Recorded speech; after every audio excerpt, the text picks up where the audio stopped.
Hello there and welcome to Inquiring Minds. My name is Doug and I'm back with another shorty video and the fourth in the series of how-to videos.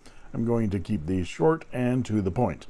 Today's how-to shorty is on how to fill an eyedropper fountain pen. I'm going to classify eyedropper fountain pens into four categories: eyedropper fountain pens, Eyedropper Ready fountain pens, Japanese eyedropper fountain pens, and convertible eyedroppers. There may be more. Feel free to speculate in the comment. Eyedropper fountain pens are designed to be filled as eyedroppers and nothing else, like this Moonman C1. Eyedropper Ready fountain pens are designed to be used as cartridge or cartridge converter pens, but can also be used as eyedroppers because the designers incorporated features that make it eyedropper ready, like this Pen BBS 480. You remove the cartridge converter and there's an O-ring already there ready to eyedropper that barrel. Just eyedropper the pen and screw the section back down. Other pens like this Ranga Abhimanyu have enough fine threads that an O-ring isn't necessary.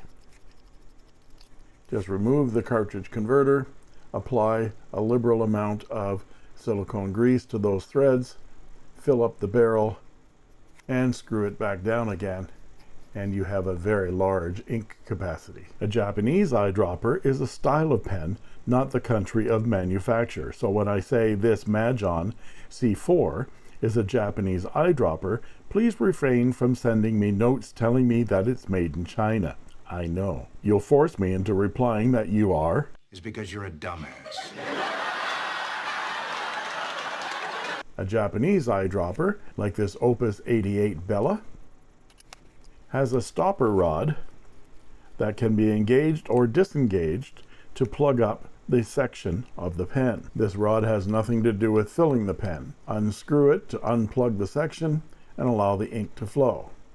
Then screw it back down again and it plugs the section and no ink will flow. This plugging and unplugging of the section keeps the pen from burping ink due to air pressure changes inside the barrel. More on that in a moment. And the last category is a convertible eyedropper. This is a pen that's not designed to be an eyedropper, but with a little modification can be used as one, like this Platinum Preppy. Simply take out the cartridge, add a little O-ring right there, silicone grease on the threads, and fill up that large plastic barrel. And you have an inexpensive pen that holds a lot of ink. But for all of them, to fill them, you'll need to get yourself an eyedropper. Some pens come with an eyedropper, but any old eyedropper will do. Just pick one up at your drugstore or from your local drug dealer. Step 1. Take the eyedropper in your right hand. If you're left-handed, take the eyedropper in your right hand and then with one smooth movement, toss the eyedropper into the bin because they are shit. And while you're at your drug dealers or Walmart, get yourself a blunt-ended syringe. Goulet sells these, but you can get them in bulk on Amazon. They are so much better for eyedroppering ink, decanting ink from low-level ink bottles, and cleaning and maintaining your pens. First, remove your section and put some silicone grease or oil on those threads and on the O-ring. Syringe up enough ink to fill the barrel, replace your cap, and slowly inject it into the barrel, being careful not to fill it past the bottom of the barrel threads. Some of these barrels are very large, and you might have to go back for some extra ink.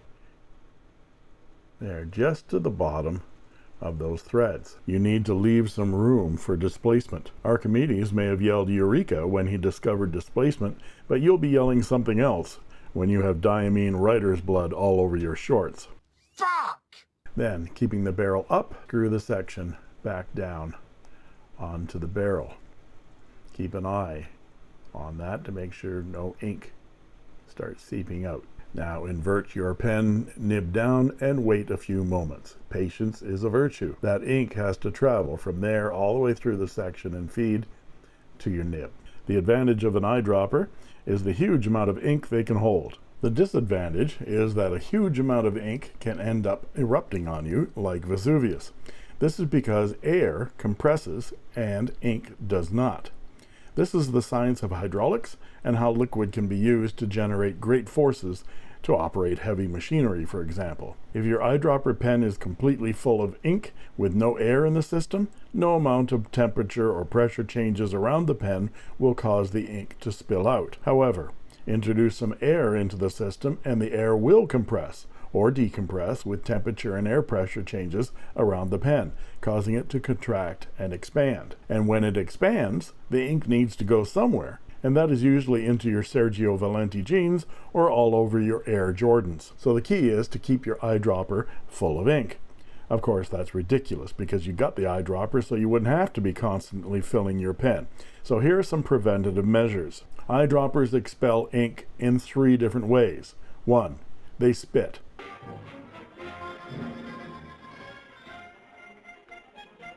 If you keep your eyedropper with the nib up so the air is on the top, the air will be the first to be expelled. Since there's always residual ink in the feed, it will spit droplets into the cap. Manageable. So keep your nibs up, folks. Tips up, tips up. Number 2, they burp.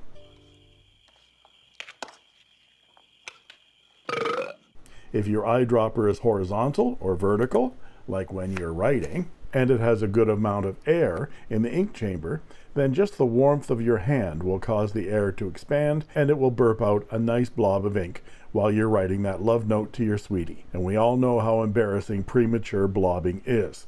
So before you begin to write, hold the pen, nib up, and gently tap it to dislodge as much ink as you can from that feed and section. This will allow the feed to accommodate some of that displaced ink. Do this several times while you're writing.